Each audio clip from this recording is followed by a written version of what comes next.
আসসালামু আলাইকুম ভিউয়ার্স, আমার আজকের রেসিপি শুকনো চালের গুঁড়ো দিয়ে চিতই পিঠা। তবে অনেকের কমপ্লেন থাকে চিতই পিঠা বানাতে গিয়ে চিতই পিঠাগুলো ঠিকমতো হয় না। আবার অনেকে বলে চিতই পিঠার মধ্যে কাঁচা থাকে। তবে সকল সমস্যার সমাধান সহ আমার আজকের এই রেসিপি। আপনারা যদি এই রেসিপিটি ফলো করে চিতই পিঠা বানান তাহলে আপনাদের চিতই পিঠা হবে ফুলকো এবং নরম। আমি যেহেতু আজকে শুকনো চালের গুঁড়ো দিয়ে চিতই পিঠাগুলো তৈরি করব, সেজন্য এরকম একটা শুকনো চালের গুঁড়োর প্যাকেট নিয়েছি। আপনারা চাইলে যে কোনো ব্র্যান্ডের শুকনো চালের গুঁড়োর প্যাকেট অথবা ঘরে তৈরি চালের গুঁড়া দিয়েও এই পিঠা তৈরি করে নিতে পারেন। চিতই পিঠা তৈরি করার জন্য প্রথমে একটা মিক্সিং বোলে চালনার সাহায্যে 3 কাপ চালের গুঁড়ো নিয়ে চেলে নিব। চালের গুঁড়োগুলো চেলে নেওয়ার পর সুজির মতো যে অবশিষ্ট গুঁড়োগুলো বের হয়েছে সেগুলো আমি এখন ফেলে দিচ্ছি। এ পর্যায়ে চালের গুঁড়োর সাথে উঁচু করে 1 চা চামচ লবণ অ্যাড করব। অবশ্য লবণটা আপনাদের স্বাদ মতো নিয়ে নেবেন।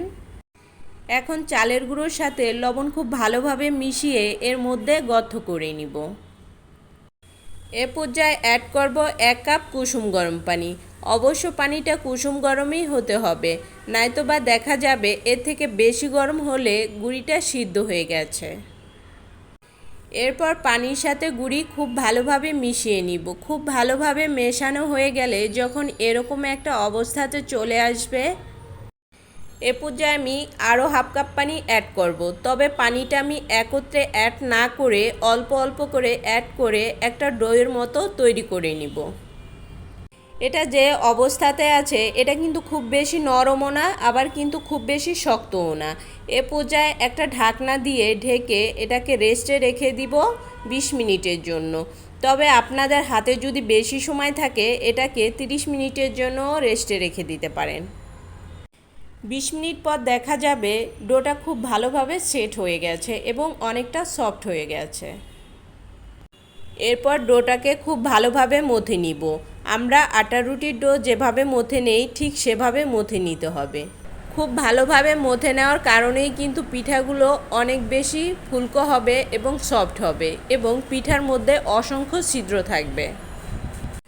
ডোটাকে আমি খুব ভালোভাবে 7 থেকে 8 মিনিটের মতো মথে নিয়েছি। মথে নেওয়ার পর ঠিক এরকম একটা অবস্থাতে চলে আসছে এবং অনেকটা পাতলাও মনে হচ্ছে। ভালোভাবে বুঝে নেওয়ার সুবিধার্থে আপনারা যখন নখের সাহায্যে এটাকে চাপ দিবেন তখন বোঝা যাবে এর মধ্যে সুজির কোনো অবশিষ্ট অংশ নেই। এতেই বোঝা যাবে আপনাদের ডোটা খুব ভালোভাবে মথে নেওয়া হয়ে গেছে। এবার একটু একটু করে পানি দিয়ে আমি পিঠার ব্যাটারটা তৈরি করে নিব। তবে একত্রে বেশি পানি দেওয়া যাবে না, তাহলে দেখা যাবে পিঠার ব্যাটারটা পাতলা হয়ে গেছে। সেজন্য অবশ্যই একটু একটু করে পানি দিয়ে ব্যাটারটা তৈরি করে নিতে হবে। অবশ্য পানির পরিমাপটা আমি পরে বলে দিচ্ছি। পানি দেওয়ার পরে পিঠার ব্যাটারটাকে চামচের সাহায্যে খুব ভালোভাবে মিশিয়ে নিতে হবে। এ পর্যায়ে আপনারা চাইলে লবণটাও চেক করে নিতে পারেন। পিঠা বানানোর জন্য পিঠার ব্যাটারটা তৈরি হয়ে গেছে। এ পর্যায়ে একটা ঢাকনা দিয়ে ঢেকে রেখে দিব একটা সাইডে। পিঠা বানাতে চুলার উপর পিঠার ছাঁচ বসানোর জন্য আমি এরকম একটা স্ট্যান্ড নিয়েছি। স্ট্যান্ডটা আমি চুলার উপর উল্টে দিব। স্ট্যান্ড উল্টে দেওয়ার কারণে স্ট্যান্ডের ওপর যখন ছাঁচ বসাবো তখন চুলার আগুনটা ছাঁচের চারদিকে ছড়িয়ে পড়বে এবং পিঠাগুলো খুব ভালোভাবে ফুলে উঠবে।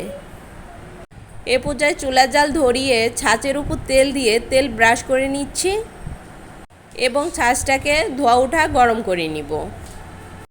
এখন কিন্তু চুলার আঁচ হাই হিটে আছে। ছাঁচটা যখন খুব ভালোভাবে গরম হয়ে যাবে এ পর্যায়ে এরকম একটা ন্যাকড়ার সাহায্যে অতিরিক্ত তেল মুছে ফেলতে হবে।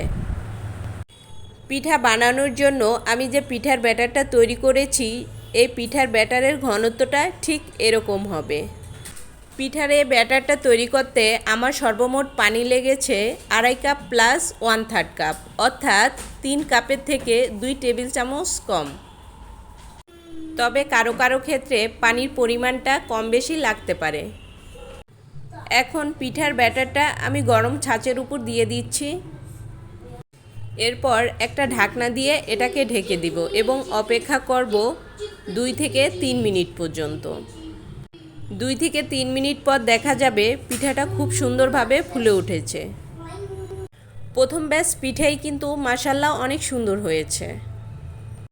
এরপর একটা চাকুর সাহায্যে পিঠাগুলো আলগা করে নিচ্ছি এবং সমস্ত পিঠাগুলো উঠিয়ে নিব।